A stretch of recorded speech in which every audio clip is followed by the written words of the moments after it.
world vibration has increased more and more over recent years. By the way, kinematics is the science that deals with the study of the effects of vibrations on matter, often also in the field of healing frequencies like in Germanic medicine. If you then educate yourself about the healing frequencies, it would be a good idea to consider the Hawkins scale, which shows that every feeling consciousness has its own vibrational frequency. Because this is really very important information. So, now we know a little more about our known world. Now let's take a detour into quantum physics, the not so well-known world. This is divided into quantum mechanics, the mathematically applicable functions of the laws and mechanisms of the microcosm, and quantum philosophy, the control of these laws by a trained conscious will, and the lessons from the life of the microcosm, whereby quantum philosophy sometimes has transitions into spirituality. Let's take Schrödinger's cat as an example for this. This experiment, like almost every experiment in quantum physics, needs a so-called observer. In spirituality, it would be consciousness. Without this conscious observer, the laws of quantum mechanics could not be applied. What do I mean by that? Werner Heisenberg found in his experiment on the Heisenberg uncertainty principle that one cannot observe an atom or electron without affecting its state. What's noticeable is that we cannot observe an atom in its initial state, because it only takes its position in our world once the observer perceives the atom. So we can always only perceive the influenced state of the atom, never the initial state without an observer. But first, let's briefly talk about the experiment with Schrödinger's cat before we take a closer look at the atoms. What is this thought experiment of Schrödinger's cat about? For this, we need a large, non-visible cardboard box. In it, we put a cat, a Geiger counter, a small amount of radioactive substance, a hammer, and a poison bottle. The hammer is now connected to the Geiger counter's pointer in such a way that if the pointer strikes, the hammer can smash the poison bottle. But this Geiger counter only fails when the small amount of radioactive substance decays. Now let's say quickly, simply for everyone what the decay of an atom is. When the atomic nucleus proton loses positively charged particles, it decays to a lower atom in the periodic table. This process cannot be named or rather predetermined by quantum mechanics. It's absolutely random, causal with no causal relationships. But now, back to the experiment. Okay, everything is set up and ready. We now close this box. From now on, we can't see what's happening inside. Is the atom decaying right now or not? Has the hammer already smashed the poison bottle or hasn't it? Is the cat alive or not? Tricky questions, because on one hand yes and on the other no. Because we don't know. At this moment, Schrödinger's cat is in a state of superposition. It is alive and dead simultaneously. This is an undefined state that hasn't yet been established, which only changes when the observer or consciousness intervenes and sets it, so to speak. Or in other words, by peering into the box, we automatically change the state of the experiment. As long as this doesn't happen, the cat is simultaneously dead and alive. Both are in a state of superposition. So if there's no observer, there can be no progress in the experiment. The same applies to consciousness. Where there's no consciousness, there's also no progress in life. Another experiment that also demonstrates and explains superposition quite well is the double slit experiment. But as always, form your own image and opinion about it, then decide. But here's another superposition puzzle I can give you. If there is no observer consciousness in the forest and a tree falls down, does it make a sound or not? Tricky question, isn't it? So now we already know that consciousness is a kind of observer that can influence and direct its own life through its attention and mindfulness. Now let's talk about a few other terms that belong to consciousness. So what is the connection between the conscious mind and the subconscious? And what does it mean to be unconscious? While the conscious mind is the active part, analyzing current situations, processing important information, and making forward-looking plans, the subconscious mind is the more passive part. It reacts automatically and controls as if by itself all biological process adjustments. Being unconscious is the absence of your consciousness being guided by the subconscious, not being present in the here and now, and the lack of progress, no conscious changes in the aspects of life. It is precisely from this subconscious mind that up to 95% of your life activities are decided. The conscious mind acts, the subconscious reacts, and if you're unconscious, you are absent for the moment. So, if your conscious mind doesn't act, no new biological process adjustments happen in your subconscious. Thus, your body always reacts in the same way to the same unconscious occurrences and events, without ever consciously developing further. Which brings us back to my statement that where there is no consciousness, there is no progress in life. The most important thing to understand here is that without your consciousness, you are drowning in a sea of acausality. Let's shift our focus back to the atom and examine the neutrons more closely.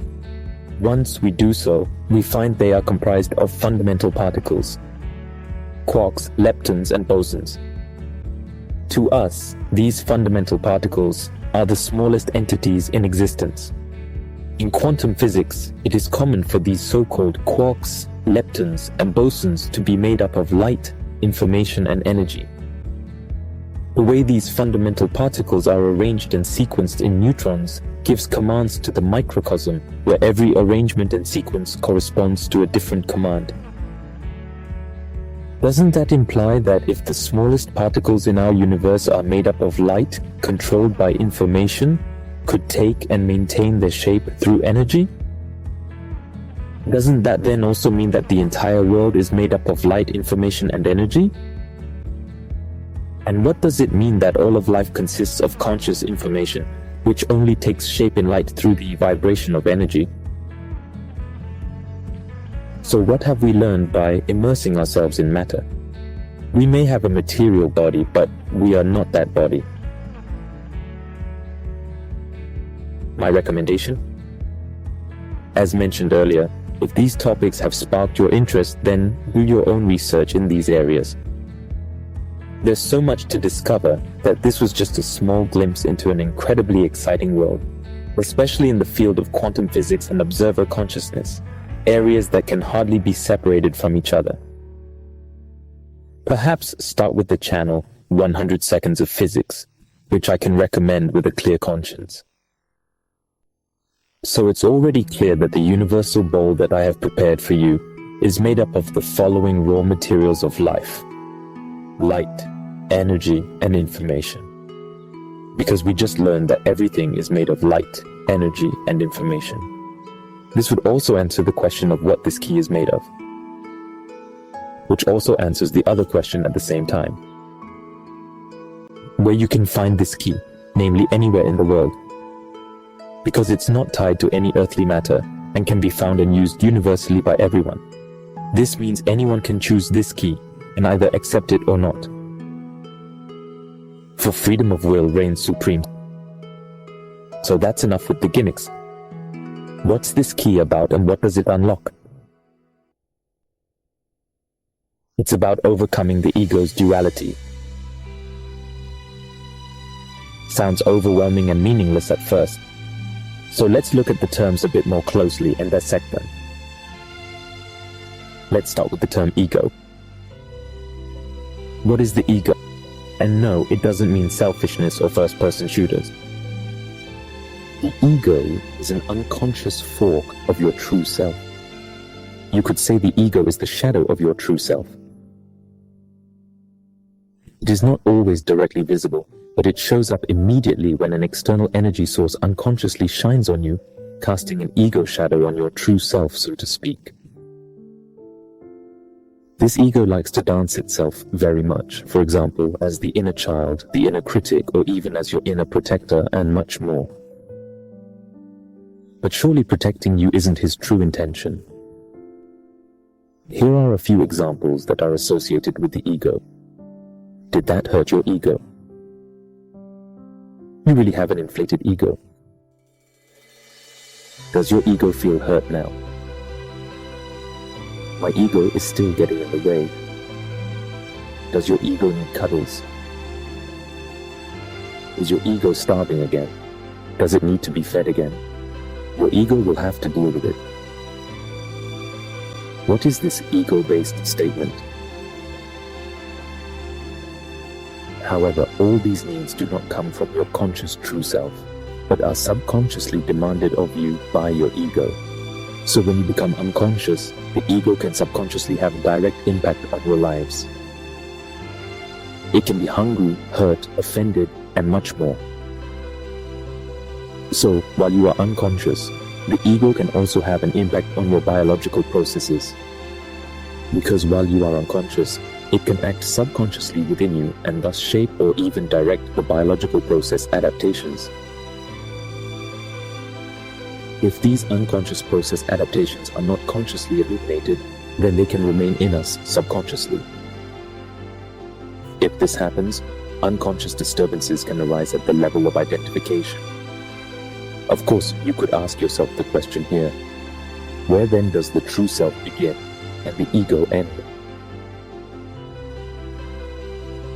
Let's look at a very well-known phrase for this. I think, therefore I am. Let's take a closer look at this sentence with a few questions. Do I cease to exist if I stop thinking? Are my thoughts what define me? Can one possibly live without thoughts? The fact that we can think is hopefully known to all of us. But why do we infer from this that we exist at all? In my opinion, I am even when I don't think. Try it for yourself right now. The thoughts that are currently holding you in your daily life, what if for a moment you consciously let them all go? Just be in the here and now, just in this moment. Now just focus on your breath. Every time you breathe in, you say to yourself in, and every time you breathe out, you say out. Try it for 10 seconds.